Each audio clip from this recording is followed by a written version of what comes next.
kind of just like a secondary question I want to ask you both is like, do you think this shows more that the Pistons are ready to, quote, I'll use the quote unquote, make that big move with Cade being more involved with recruitment with the front office? I think it's a sign of confidence in what they have in house. And to your point, it's like, I do think it's a recognition of it's time to take that next step. And I mean, they are ready with what were minimal moves. And to your point, the last time we potted together was last summer. This time last year, we were talking about an underwhelming offseason and whether or not that was going to hold back what the Pistons did this last season. We know obviously the answer there. So, like I think that when you have a player like Cade, and it's like now that he has answered those questions, he's given you two really good playoff runs, one being really deep and having a 3-1, deficit to come back from in the first round against Orlando. Like, I think if you're Trajan, it's like, I don't know what else you need to see to think that, like, hey, I think we might have the best player in the Eastern Conference. And if you have a guy that's one of, if not the best player in a conference, that means that you are in contention if you have the right roster to go to the finals just about every year as long as you're healthy. Like, that is what that means. And Cade is one of those guys who has the longevity, the runway. Like, he's still 25 years old or 24 years old. He's still an insanely young guy. So, like if you do the right things around it, this is a guy that you can be in this position with for years to come. So it's like, I do think there is an urgency that's like, all right, we got to start going for it now. Yeah, I agree with everything that Sean just said. I think at this point, you don't want to waste a whole lot of time with where Cade is at and the window of opportunity this team has. The Eastern Conference is getting better year after year. This was a very strong offseason for a lot of teams in the East. And again, if you want to try to make those moves to, maximize your opportunities, you have to use all the resources around you. And knowing where Cade has been as a young player, has gone through injuries, has gone through the losing phases with the Pistons. Now that you've tasted a little bit of success and you've been, groomed and, as the face of the franchise, there are different levels of responsibility that comes with it. And these are the kind of things that you see. LeBron has been a part of these kind of steps. Like a lot of superstars, this is something that they do in terms of how they're, able to help and aid the front office. So now that Cade has been, pitched with that opportunity and that responsibility, I mean, I just think it's just another, check mark on his resume. It shows how important he is. It shows how much the Pistons respect and want him a part of that building for the future. So yeah, I definitely agree. I think this is 100% a sign that they're trying to take advantage of a time where they believe they could be title bound sooner than later. Absolutely.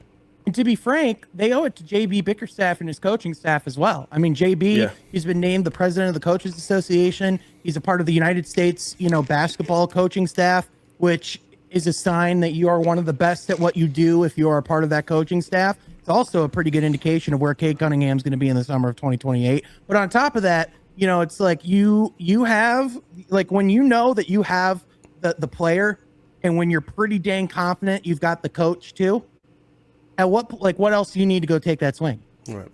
You've got it. Yeah, I feel like they have way more than enough evaluation and evidence. Like, I remember when Trajan first came in, like the word that he kept using in pressers and multiple pressers was evaluation. We're in evaluation process. You have 2 years of data. I think your first year you saw, if you surround him with shooters, it opens up the half court sets. In 2024 and 2025 with Malik Beasley and Tim Hardaway, and then you make a swing for a veteran point guard Dennis Schroeder. This past season, terrible spacing. But yeah, Duncan Robinson. And now you're kind of going back to more perimeter spacing with Isaiah Joe, John Collins, Taurean Prince. Who knows if Gary Harris is going to stay on the roster, but that's another 40% three-point shooter. So you have way more perimeter spacing than Cade has ever had in his career. But I still think when you look at the roster, you're still going to run into the same problems you have the past two playoff series. And that's teams are going to trap Cade. Who's going to be that secondary option now that Tobias Harris is gone? What happens? They still haven't gotten that ball handler. Yeah, you hope it's Ibuka, Corey. You hope it is, but that's a lot to expect from the 17th overall pick in their rookie year. Yeah, it could be in the future, and who knows? We've seen a lot of young guys come in who are late first round picks and have early success. And if there's a guy who could, Ibuka certainly fits the bill. He's super skilled, but also at the same time, Eric, were you at his introductory draft press conference? No, I didn't get to go to that. Okay, but Unfortunately, were you at Summer League? Like, were you around him at all? Have you been in person with him at all? no, I didn't get to be around him too much for Summer League this offseason. Okay, I am taller than Ibuka Okori.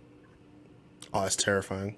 Like That's that is like, terrifying. I'm not saying that as an insult. Like, I am being matter of fact. Okay, like if we're talking about, like, I'm about 6'1".